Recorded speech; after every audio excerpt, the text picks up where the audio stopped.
Bom dia, bom dia, bom dia. Paz do Senhor, que bom. Um abraço para minha irmã Deise que está aí, né? A turma, o Watson, a turminha toda aí. Que Deus abençoe poderosamente.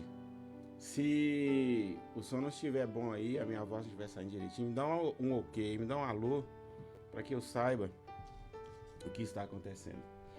Eu quero também mandar um abraço para a turma aí da Rádio GV Gospel, né? Nosso diretor José Amâncio, que Deus abençoe. Abençoe a toda a turma aí, a galera que está ligada com a gente aí sempre, que tem estado conosco, tem nos apoiado. Eu quero também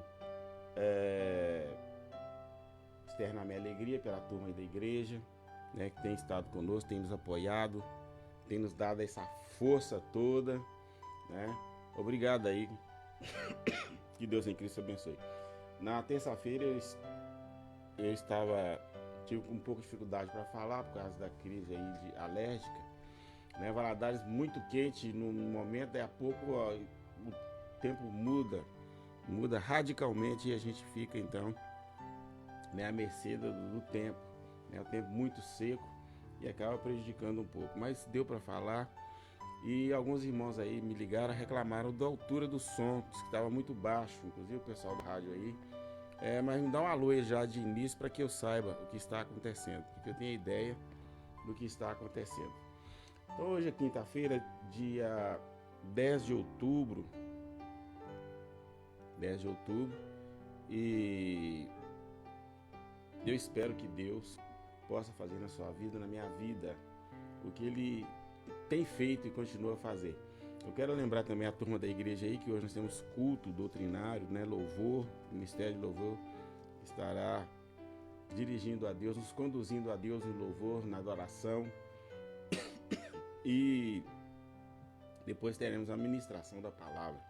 Então tá bom, um abraço aí pra turma, pra todo mundo aí que tem nos apoiado com uma boa palavra. Um abraço pastor Fábio, Douglas, né, a Deise, nós já fizemos menção dela aqui, outros irmãos que, né, Fabrício e família, né, a família do Fabrício, a família do Pelo, Deus possa abençoar ricamente a turma aí. Vamos à palavra do Senhor, sem delongas, vamos à palavra do Senhor. Abra comigo a sua Bíblia e mantenha aberta, por favor, no Evangelho de Lucas, capítulo 4, a partir do verso 16. Lucas, capítulo 4, né, quarto capítulo aí do Evangelho de Lucas, a partir do verso 16. Eu vou fazer a leitura e você mantém a sua Bíblia aberta para a gente acompanhar aqui. O nosso tema de hoje é credulidade ou fé. Vamos falar um pouquinho sobre isso. Credulidade ou fé. Vamos ver o que o Espírito Santo tem para nós na manhã do dia de hoje. Amém? Vamos lá. Que chegando Jesus a Nazaré, onde fora criado, entrou num dia de sábado, segundo o costume, ou seu costume, na sinagoga, e levantou-se para ler. E foi-lhe dado o livro do profeta Isaías. E quando abriu o livro, achou o lugar em que estava escrito: O Espírito do Senhor está sobre mim, pois me ungiu para evangelizar os pobres, enviou-me a curar os contritos de coração, a proclamar a liberdade aos cativos, a restaurar vistas aos cegos, e pôr em liberdade os oprimidos, e anunciar o ano aceitável do Senhor. E cerrando o livro, tornando-o a dar ao ministro, assentou-se, e os olhos de todos da sinagoga estavam fitos nele. E então começou a dizer-lhe: Hoje se cumpriu esta escritura em vossos ouvidos. E todos lhe davam testemunho e se maravilhavam das palavras de graça que saíam da sua boca. E dizia: Não é este o filho de José? E ele lhes disse: Sem dúvida, me direis este provérbio: Médico, cura-te a ti mesmo. Faze também aqui na tua pátria tudo o que ouvimos ter sido feito em Cafarnaum. E disse: Em verdade vos digo que nenhum profeta é bem recebido na sua própria pátria. Em verdade vos digo que muitos muitas viúvas existiam em Israel nos dias de Elias, quando o céu se cerrou, e por 3 anos e 6 meses, de sorte que em toda a terra houve grande fome, e nenhuma delas foi enviado a Elias, senão a Sarepta de Sidom, uma mulher viúva. E muitos leprosos haviam em Israel no tempo de Eliseu, e nenhum deles foi purificado, senão Naamã, o sírio. E todos na sinagoga, ouvindo estas coisas, se encheram de ira, e levantando-se, o expulsaram da cidade, e o levaram até o cume do monte, em que a cidade deles estava edificada, para dali o precipitarem. Ele, porém, passando por meio deles, se retirou. Amém. Deus, aplique em nós a Tua palavra nesta manhã. Abençoe todas as famílias representadas, aos irmãos que estão online neste momento, que a bênção, a graça, a glória do Senhor permaneça, que tudo aconteça em nós, para a honra e glória do Teu nome bendito e eterno. Nós oramos, Pai, te adoramos em nome de Jesus. Amém. Fiz menção do pastor Fábio aí. O pastor Fábio, dê um abraço à turma de Vitória, né? Se tiver algum irmão aí da nossa igreja da Serra também, que possa, né, transmitir aí a nossa turma, a galerinha de Vitória, o nosso, do Espírito Santo, do Estado do Espírito Santo, a nossa saudação, que todos sejam abençoados no Senhor. Irmãos, nosso tema hoje é credulidade ou fé? Uma pergunta, né? E toda pergunta, ela exige um determinado tipo de resposta. Tem perguntas que, até o jeito que ela é elaborada, é feita, acaba por exigir uma resposta idiota. Tem perguntas, por exemplo, que exige que a pessoa raciocine, pense, né? Com um pouco de retórica, a própria pergunta leva a pessoa a meditar, a refletir, a pensar e buscar uma resposta que esteja à altura da pergunta. É lógico que uma pergunta idiota, a resposta, né? Se for para uma pessoa sábia, ela vai procurar também, sabiamente, inteligentemente responder, né? Não no mesmo patamar, na mesma plataforma, no mesmo prisma em que a pergunta foi feita. Mas essa pergunta, então, é uma pergunta que nos leva a refletir seriamente sobre o texto, nos leva a pensar também sobre o teor, né, da pergunta, né? Credulidade ou fé? O que enche o seu coração? O que invadiu a sua mente? O que reina no seu eu? O que reina sobre o seu eu? E aí nós vamos anular, né? Ou tirar, ou banir de vez a ideia de religiosidade, que nós vamos ter que falar sobre religiosidade aqui no texto, porque o texto impõe, né, discutir sobre o assunto, sobre o tema, e que o Espírito Santo nesta manhã possa nos fazer entender realmente a essência da palavra, a essência daquilo que Deus tem para nós. Bom, Nazaré é uma cidade que ficava na Galiléia dos gentios, e a Galiléia era um lugar, no tempo de Jesus, era um lugar difícil. Não era à toa que era chamado Galiléia dos gentios. Quando André falou com Natanael sobre Jesus e que ele era um nazareno, que era um galileu e de Nazaré, falou, tá difícil, hein? Dali não tem jeito de sair nada que presta, não. Aquele lugar, aquele ambiente ali, o povo do sul detestava o pessoal do norte, era um problema sério. Nem parecia ser a mesma nação, o mesmo povo. Mas é porque também os galileus eram um povo miscigenado, mais ou menos da mesma natureza que os samaritanos. Aliás, havia uma misturada, né? Um negócio meio complicado ali na relação entre galileus e samaritanos. Samaritano estava ali na região mais ou menos central, era o sul do que nós chamamos de a região norte de Israel. Bom, isso aí é geografia, vamos sair fora disso. Mas vamos entender primeiro, né? Não é uma questão só de semântica, uma questão de aplicação também. A credulidade. A credulidade, no Aurélio, você vai encontrar aí várias definições, e algumas delas são muito popular, muito simples também, né? O Aurélio pega aí e faz, né? Não só o Aurélio, nós temos aí o Larousse e outros dicionários aí que vão definir a credulidade.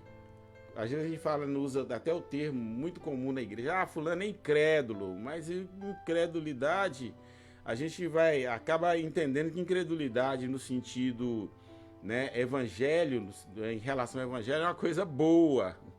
Preste bem atenção que eu não quero mudar nada, criar nenhuma doutrina, né?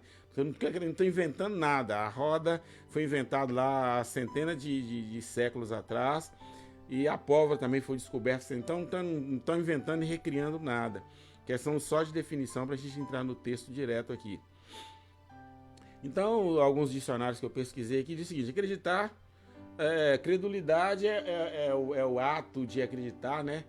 A atitude de acreditar, simplesmente acreditar em alguma coisa. Outras definições no mesmo dicionário popular, na nossa língua portuguesa, acreditar é aceitação, né? É aceitação ingênua, ou aceitação uma crença sem fundamento. E aí explica, inclusive, por que essa desordem, essa balbúrdia que existe aí no sentido principalmente de religião, e que tem levado muitas pessoas à religiosidade, né? A pessoa crê mesmo que ela não tenha conhecimento de causa. Puxa vida, eu tô crendo simplesmente porque eu vi, deduzi ou pressupus alguma coisa em relação ao fato, ao evento. Tanto que várias pessoas veem um determinado fato, um evento, e cada um tem seu próprio raciocínio, cada um faz a sua própria dedução. E algumas deduções em relação ao mesmo fato acaba sendo dedução infernal, né? Da questão religiosa tem deduções, por exemplo, que se faz, são deduções, né, que se fazem, são deduções totalmente fora de questão. Em relação mesmo a alguém que lê a Bíblia sem um fundamento bíblico, sem um fundamento de fé, sem um relacionamento verdadeiro com Deus, ele acaba tomando atitudes que, né, ou formando conceitos que são realmente quase que malignos. Então a credulidade é crença sem fundamento. A pessoa viu, deduziu, pressupôs e fez aquele negócio todo ali. É acreditar mesmo sem o conhecimento profundo, sem o conhecimento correto daquilo que, né, alguém chama de simplório, uma coisa simplória. Então, credulidade. A incredulidade, nessa visão, né, nessa definição aqui, acaba, no nosso caso, né, do evangelho, sendo uma coisa até positiva, né? O crente, ele não vive de credulidade. Aí nós vamos falar da fé. O que é a fé? A fé é o firme fundamento das coisas que se esperam e a prova das coisas que não se vê, em Hebreus capítulo 11, verso 1. Não sei se deu para você perceber aqui que o nosso tempo urge e não dá para a gente falar com muita, né, com muita largueza sobre as duas definições. Eu dei aqui para que vocês entendam o que eu quero falar dentro do texto aqui, o que o texto nos apresenta em relação ao ponto, né, ao texto apresentado aqui. Então, vamos entender então agora, baseado no texto. Credulidade ou fé? O que está fundamentado a sua vida? Porque tem gente que confunde credulidade com fé. A fé, como firme fundamento, é algo consistente. A própria definição bíblica mostra, é o firme fundamento das coisas que se esperam. Quer dizer, é coisa que não pode ser mudado, que não pode ser confrontado. A fé em Cristo Jesus, então a fé salvadora, a fé, né, como fruto, a fé como vida cristã, né, a fé como dom espiritual, né, por assim dizer, ela é diferente da fé natural, do que a pessoa, a credulidade, crê naquilo que vê. Nós temos exemplos dentro do próprio discípulo lá de Jesus, os 12, por exemplo, que se tornaram apóstolos, né, que foram enviados, né, como a base, como fundamento da igreja. Tomé, por exemplo, era vergonha, era negação, até depois da ressurreição de Cristo, como ele teve a sua certeza, né, a sua convicção. Pedro chegou a negar Jesus, né?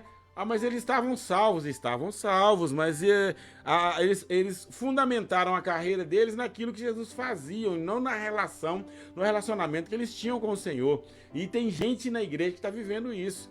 Tem gente que a fé dele não desponta, que não há um crescimento, um desenvolvimento de fé, como Paulo falou aos Filipenses, desenvolver a vossa salvação. Tem gente que você encontra com ele hoje.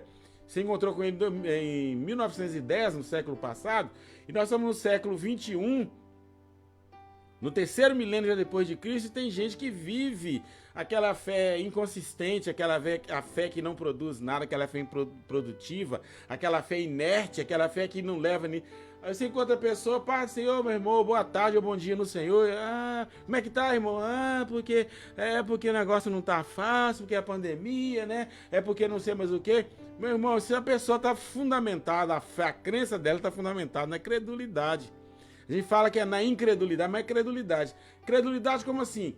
A fé dele é uma fé limitada, não é o que ele acha que é fé, na verdade, o que é a credulidade, está baseada, fundamentada apenas em fatos.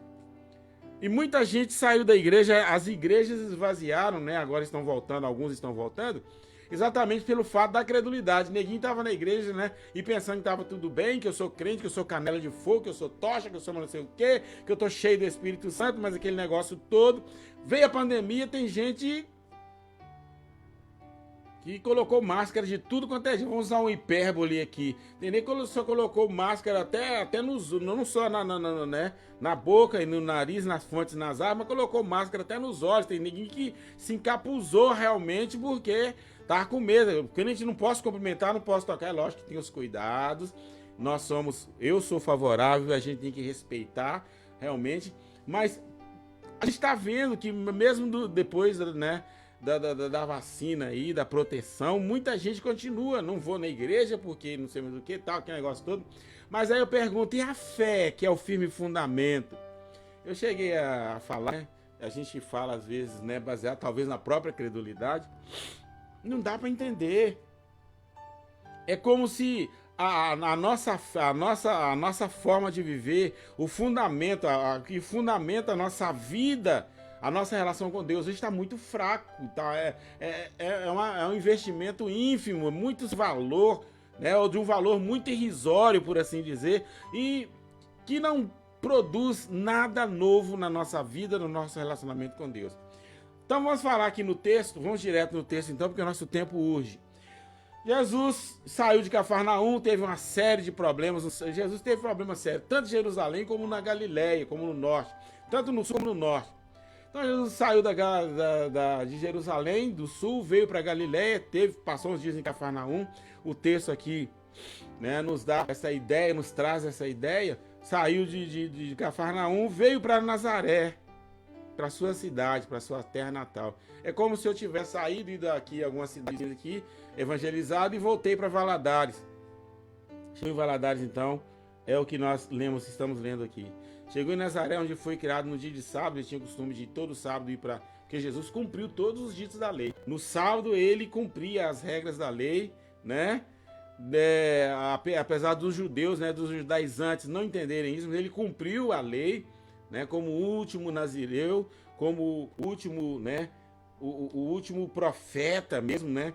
O último profeta humano designadamente foi João Batista, mas o último mesmo foi Jesus, que trouxe a profecia final, que fechou, que promoveu o desfecho da história, né? E deu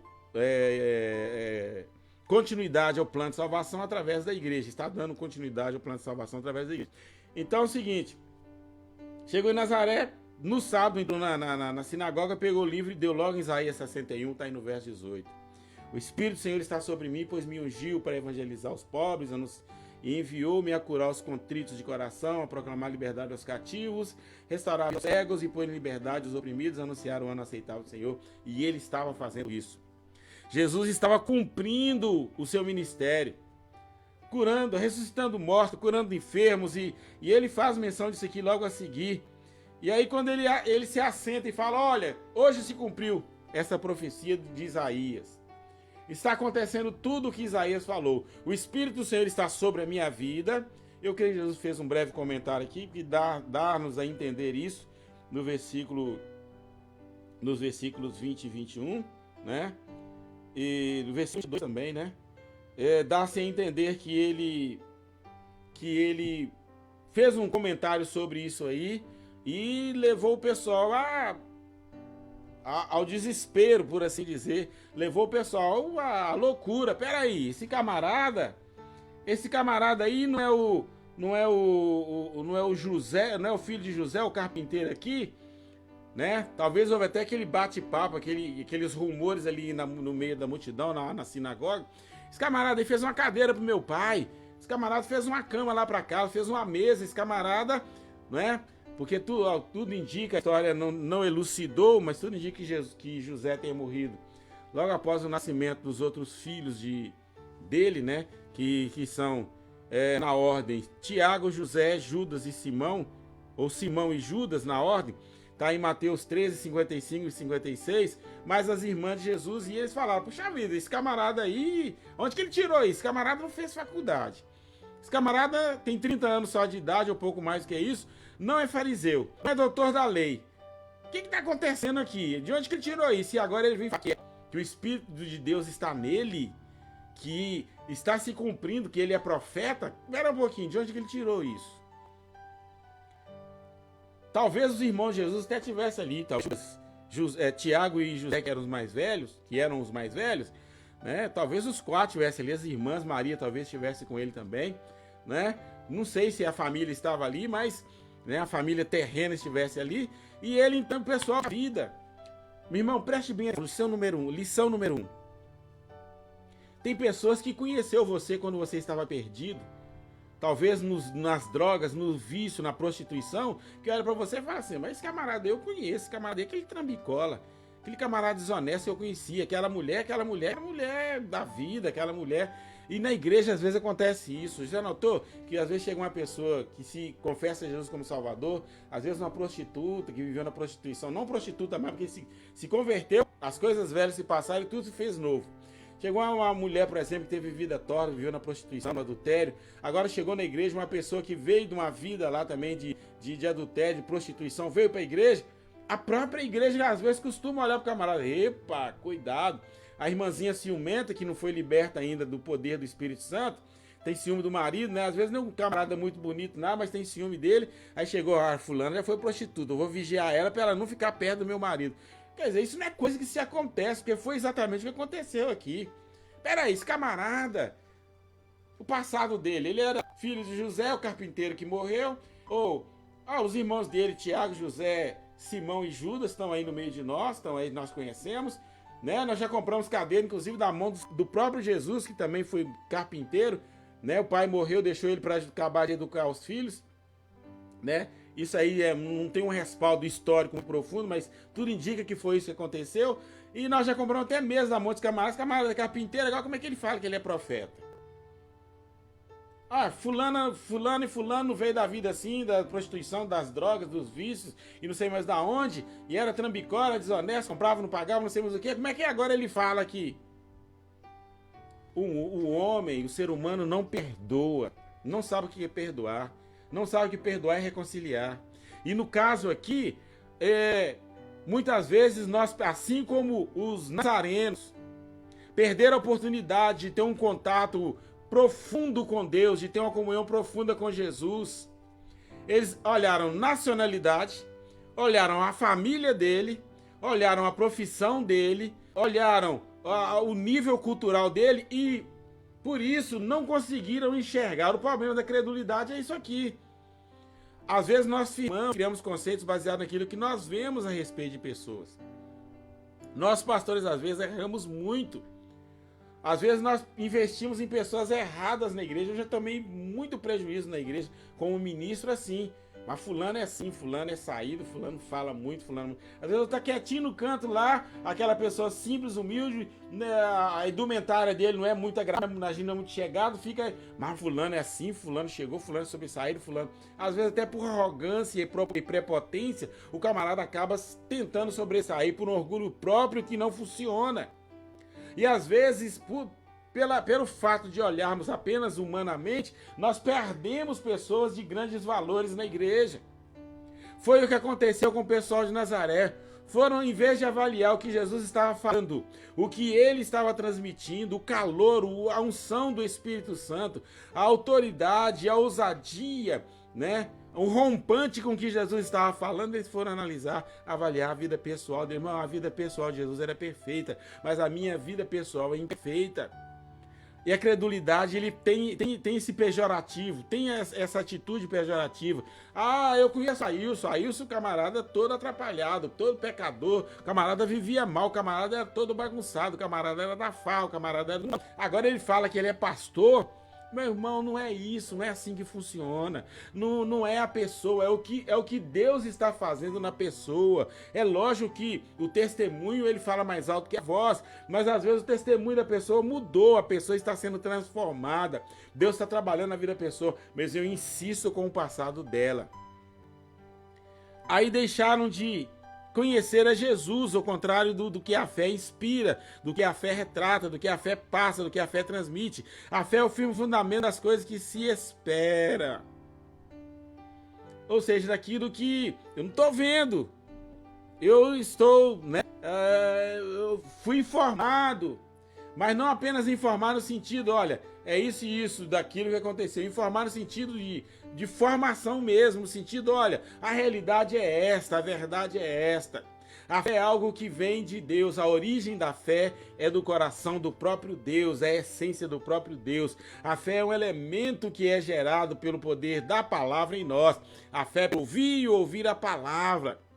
A sua crença está fundamentada no que a palavra colocou, no que a palavra inseriu na sua alma, ou baseado naquilo que você, nos conceitos que você forma, através das pessoas, daquilo que você vê na igreja, daquilo que você vê na pessoa, no seu pastor, ou daquilo que você vê. Tem pessoas que trocam com facilidade de denominação por causa disso. Acontece um probleminha na denominação, vou sair daqui porque essa igreja não presta, eu vou para outra. Olha, a igreja tem problemas, todas as denominações têm problemas. Agora, se você falou, eu troquei de denominação porque lá a palavra não é pregada com autoridade, com profundidade. Porque hoje há uma fome e sede da justiça, cumprimento da palavra, fome e sede da justiça. E o pastor que não se ater, se não ativer no caso, em pregar a verdade, falar a palavra, de anunciar Jesus Cristo, ele vai ter problema, ele vai perder gente. Porque há uma procura, né? Uma procura grande, uma procura sem igual de ouvir. Há uma necessidade hoje pelos salvos em Jesus Cristo, dos que professaram a fé, de ouvir a palavra. Tem um grupo muito grande que rejeita a palavra, como os nazarenos, mas tem um grupo que quer ouvir a palavra, que é a verdade. E a verdade ela só está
A palavra só pode ser encontrada no Evangelho. E quando Jesus se apresenta como o Evangelho, porque tem muita gente que acha que o Evangelho é um documentário, Mateus, Marcos e Lucas e João, que o Evangelho é um compêndio de informações a respeito de Jesus. Não, o Evangelho é o próprio Jesus. É uma relação de culto, onde você se apraz apenas no sentido psicológico, apenas no sentido moral, ou é uma relação espiritual, de cunho espiritual. É uma relação que muda a sua vida, que responde a todas as necessidades da sua alma, do seu coração, que preenche todos os vazios. Porque o culto verdadeiro a Deus, tendo Cristo como centro, um culto cristológico, né? Ou cristocêntrico, né? Ele atende às necessidades das nossas almas e de nossos corações. A religiosidade está arrasando. A religiosidade está arrasando com o ser humano. Essa religiosidade política. Eu defendo a minha igreja, eu defendo a minha denominação, eu defendo os meus dogmas. Meu irmão, não é a sua denominação, não é os seus dogmas, não são os seus dogmas, não é o seu ponto de vista sobre religião, não é o seu pastor que é o cara, que é o PhD, não é a sua denominação que faz coisas mirabolantes, por exemplo, como promete carro, promete casa. Primeiro, Jesus não é gerente de agência de carro. Jesus depois não é um curandeiro, né? Um sabotador, um charlatão. Depois Jesus não é um empreendedor, não é dono de imobiliária que tem casa para dar, para vender de benefício, não é uma barganha. A vida com Cristo não é uma barganha, é uma entrega, uma abnegação primeiro, depois uma entrega total. É uma renúncia das coisas que não valem a pena e uma entrega total ao amor. Nós servimos a Deus por amor, nós servimos a Cristo por amor, não por interesse. Eu vou servir a Jesus, vou dar tudo que eu tenho, vou entregar, vou pagar. Jesus não está querendo o seu dinheiro. Dízimos e ofertas, ela só tem validade se ela for por amor. Por amor não a sua denominação nem o seu pastor, mas a Cristo. É um comprometimento entre Deus e você. Eu sou dizimista porque eu vou me dar bem. Eu sou dizimista e ofertante porque isso é culto. Isso não é para enriquecer a igreja, nem enriquecer pastor. Não é isso, não é o fundamento. Esse não é o fundamento do evangelho. O fundamento do evangelho é a graça maravilhosa de Deus, é coisa tão boa, né? Quando você pega o seu envelope, coloca sua contribuição e entrega como culto a Deus, adorando, dando glória a Deus, exaltando no Senhor, né? Sem esperar nada em troca. Por quê? Porque essa mensagem ela é herética, ela é falsa. O melhor não está por vir, o melhor já veio, que é Cristo. E Cristo, se ele estiver no meu coração, no seu coração, ponto. Ponto final, por assim dizer, né? Sejamos, né? Até certo ponto, né? Vamos exagerar um pouco, né? Sejamos um pouco, vamos usar um pouco de hipérbole aí na expressão, né? Vamos multiplicar aí, vamos fazer a expressão até sair das regras gramaticais, né? Porque, meu Deus dos céus, Deus é um ser pessoal, Deus não é um ser místico. A nossa relação não pode ser mística. O povo de Nazaré negou a Jesus porque eles tinham uma ideia de religiosidade, uma ideia mística de relacionamento com Deus. E o nosso relacionamento com Deus é uma relação pessoal. Você tem que sentir a presença, pastor, mas eu posso sentir a presença de Deus, meu irmão. Deus é amor. Deus é um ser pessoal, espírito, alma e corpo. Deus tem as mesmas sensações que nós. Deus tem, é lógico que na perfeição, os atributos divinos, ele elevam a pessoa de Deus, né, elevada a 10 milhões, né, é elevado a 10 milhões, uma potência, né, imensurável, né, por assim dizer, quase que uma potência na visão da física quântica, né, nos códigos, né, nos conceitos da física quântica. A pessoa, Deus é Deus ilimitado. Nós somos seres limitados. E às vezes nós queremos trazer Deus para a dimensão, para as nossas limitações. Deus não é assim. Deus pode ser experimentado da forma mais sublime, da forma mais perene possível. Deus, nós imperfeitos, nós pecadores, porque não pense em você, porque eu sou um líder, né? Um líder religioso, por assim dizer, né? Eu até não levo muito em questão isso, porque o meu negócio é pregar a palavra, transmitir a palavra de Deus, ser o ministro da palavra e transmitir o amor de Deus e viver esse amor e praticar esse amor, que é a coisa mais complicada do mundo, que é praticar o amor do Senhor, porque só o Espírito Santo nos leva a praticar o amor, a justiça e a graça e a glória bendita e eterna do Senhor. Não sejamos crédulos. Não vivamos baseado numa crença mística, numa crença que não muda nada, numa crença que continue a mover o vazio dentro de nós. Nesta manhã de salvação, eu quero encerrar a boa palavra falando para você que Jesus, ele é um ser pessoal e ele quer ter comunhão com a sua vida. Ele quer ter uma relação perfeita com você. Ele quer ter uma relação, ele quer habitar na sua casa. O Espírito Santo habita no seu corpo. Agora, Cristo quer ter uma relação profunda de paz, de alegria, de santidade. Ele quer levar você para o céu, mas o trabalho já começou. O trabalho já começou neste plano de vida. Então, não se baseie, não se fundamente em incredulidade, mas na fé viva e verdadeira. Na fé que é o firme fundamento das coisas que se esperam e a prova das coisas que não se vê. E mesmo seu relacionamento com pessoas, seja com seu marido, com a sua esposa, com seus amigos, mesmo o seu relacionamento com outras pessoas que você conhece, com seus colegas de trabalho, respeite o ser humano como ele é, mas não fundamente a sua relação de vida baseado no que a pessoa é. Por isso que tem pessoas que têm dificuldade de perdoar. Ele olha para a pessoa, baseia naquilo que a pessoa é, naquilo que a pessoa fez lá atrás e continua batendo naquilo. Tem pessoas que para mudar depende do seu amor, depende de ser amada por você.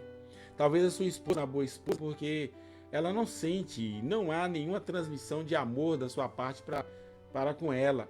Às vezes o seu marido, idem, mesma coisa. Às vezes o seu filho não é aquele filho amado, aquele filho dócil, aquele filho, né, de uma relação polida. Às vezes a relação entre você e esse filho não é aquela relação polida, aquela relação, né, light, por assim dizer. Eu costumo brincar, aquela relação, porque você não se abre. Tem pessoas que criam o mundinho dele e não se abre e fica dali atacando um e outro. Não é assim.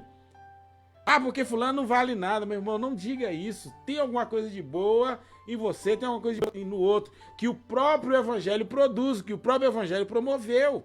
Porque em nós mesmos não existe nada de bom. Mas a presença do Senhor, a glória de Deus, a manifestação da graça do Senhor em nós, ela sempre vai promover alguma coisa de Deus. Existe alguma coisa de Deus na sua vida, no seu coração. Deus é maravilhoso, Deus é perfeito. E é essa perfeição que ele quer transmitir a nós, além de alguns tributos comunicáveis, como santificação, né, como santidade, e ele quer também transmitir a nós a sua perfeição. Nós estamos sendo aperfeiçoados em Cristo por meio do Evangelho, por meio da fé. Pela graça sois salvos. Que graça? Não é pela credulidade sois salvos, é pela graça sois salvos.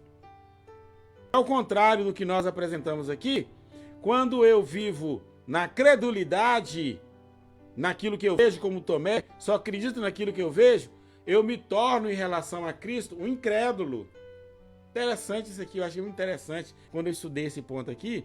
O que é uma pessoa incrédula? Quem são os incrédulos? Que estão dentro do sistema evangélico e que vive uma credulidade humana. Deu para entender esse negócio aqui, essa baguncinha que eu fiz aqui na expressão? A incredulidade espiritual é quando eu vivo na credulidade humana, naquilo, nas possibilidades.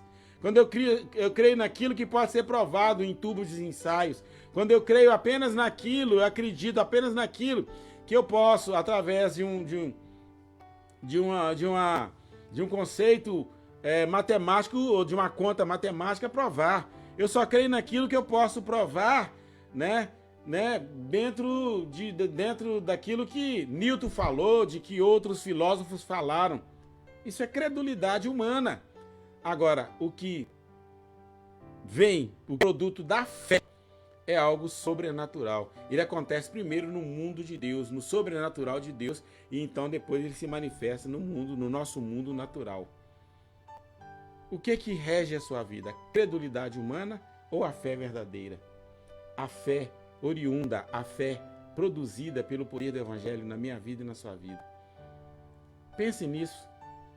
Avalie a fé, avalie a sua vida, os resultados do que você tem chamado de fé. Coloque a sua fé, deixe a sua fé ser avaliada de acordo com o Evangelho, de acordo com a Bíblia Sagrada, e aí então você vai ter consciência do que realmente você é. E se você chegar à conclusão que espiritualmente você é incrédulo, não crê na palavra de Deus, porque você só pode crer naquilo que pode ser provado dentro dos conceitos da vida humana, então você precisa, e o Espírito Santo nessa manhã quer colocar no seu coração a fé verdadeira em Cristo Jesus, a fé salvadora, a fé que te levará, que tem nos levado a crer no Cristo como nosso Salvador eterno, e que vamos morar um dia com o Senhor nas mansões celestiais, e que o Senhor está trabalhando, está nos santificando para a honra, que a nossa vida só pode ser para a honra e glória de Deus se ela estiver fundamentada na fé. A fé é o firme fundamento das coisas que se esperam e a prova das coisas que não se vê. Olha a diferença da credulidade e do conceito de fé.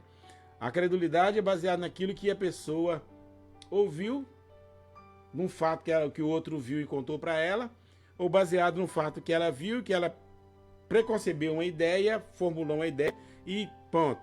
Agora, a fé é a prova das coisas que não podem ser vistas, assim, daquilo que Deus falou ao nosso coração, daquilo que Deus plantou em nós, da semente do Evangelho que está plantada em nós. Espero que você tenha entendido e que o Espírito Santo possa aplicar na minha vida e na sua vida esta palavra, que seja para honra e glória, que você esteja sendo edificado hoje. Oremos ao Senhor. Querido Deus, obrigado pela paz, pela saúde, pela compreensão da Tua palavra. Senhor, eu quero crescer na fé, precisamos crescer na fé, porque os discípulos andando com Jesus tiveram problemas com a fé, pediram ao Senhor para aumentar a eles a fé, e Jesus aumentou a eles a fé por meio da palavra, e nós precisamos de igual modo, Senhor, que nos sejam acrescentada a fé, porque nós já vivemos, Pai, muitas vezes, durante muitos anos, baseado na credulidade humana, e não chegamos a lugar nenhum, inclusive ofendemos a Ti por causa da incredulidade espiritual. Obrigado, Pai, porque nesta manhã somos edificados. O Senhor está acrescendo a nossa fé por meio da palavra. Eu quero abençoar cada pessoa que participou da Boa Palavra nessa manhã. O Rodrigo Murici, nosso amigo, o Moisés Boi, a Rosângela, que é nossa amiga, a Mirna, a minha amiga lá do Bradesco, a amiga do coração. Eu quero abençoar, meu pai, a irmã Naí Januário, a irmã Leila, a irmã Eunice, a irmã Nice, né? E outras pessoas, pastor Fábio, outros irmãos, Douglas, todos que participaram da Boa Palavra e aqueles que vão assistir durante esses próximos dias. Que o Senhor possa abençoá-los rica e poderosamente, que possa crescer. Se algum deles, meu Pai,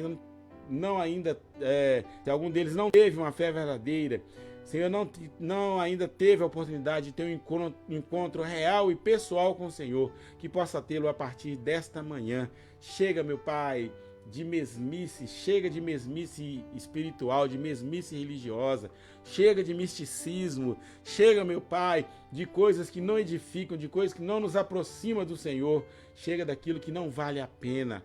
Senhor, nós precisamos da alma cheia, do nosso psique enriquecido da palavra do Senhor, dos nossos corações cheios de amor, amor para vender, amor para dar, amor para transmitir, para disseminar entre os homens, aqueles que necessitam, que sejamos carinhosos, sejamos cuidadosos, sejamos habilidosos na forma de tratar com as pessoas, com os nossos entes queridos, marido com a esposa, esposa com o marido, vice-versa, com filhos, com pais, com amigos, que todos sejamos abençoados e agraciados no Senhor. Se tem alguém enfermo nessa manhã, que o Senhor possa curar. Se tem alguma alma doente, alguma pessoa psicologicamente perturbada, que o Senhor possa curar e abençoar em nome de Jesus. Amém. Amém. Que bom, obrigado pela sua presença. Pastor, mas o senhor, nós estamos online, como é a sua presença? De coração você está comigo, né? Estou vendo aqui pelo celular, eu estou no computador, pelo celular, estou vendo as pessoas aqui, e é só gente que eu amo. E aí tem gente que eu nem conheço aqui, mas que enche o meu coração, né? Que enche a minha alma, que com certeza enche a minha vida. Um abraço, um beijo bem grande para minha irmã Deise, pro meu cunhado Reginaldo e, né, Rodrigo, e a minha sobrinha linda, que é a esposa do Rodrigo, e a minha sobrinha neta, e todo mundo aí, a turma aqui da igreja, né, a Clarinha, a Tamile, todo mundo aí, né, a Dodge, que é a minha amiga, Caroline, né, a Caroline Prado, né, que me parece que é sobrinha, não sei se é a sobrinha do Fabrício, acho que não, acho que aqui é outra. Que Deus abençoe aí todo mundo. Caroline Prado, será que é a Carol? Mas não importa, que Deus abençoe você até domingo às 18 horas, se Deus assim nos permitir. Amém? Um abração para todo mundo, que Deus abençoe. Amém.